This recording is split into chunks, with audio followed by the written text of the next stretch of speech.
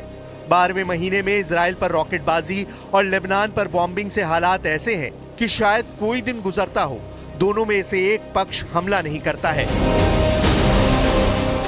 Israel और Hezbollah के अघोषित युद्ध में अब तक इजराइल के 26 नागरिक और 22 सैनिक हिजबुल्लाह के हमलों में मारे गए हैं, जबकि नसरल्लाह के 502 लड़ाके अब तक मारे जा चुके हैं।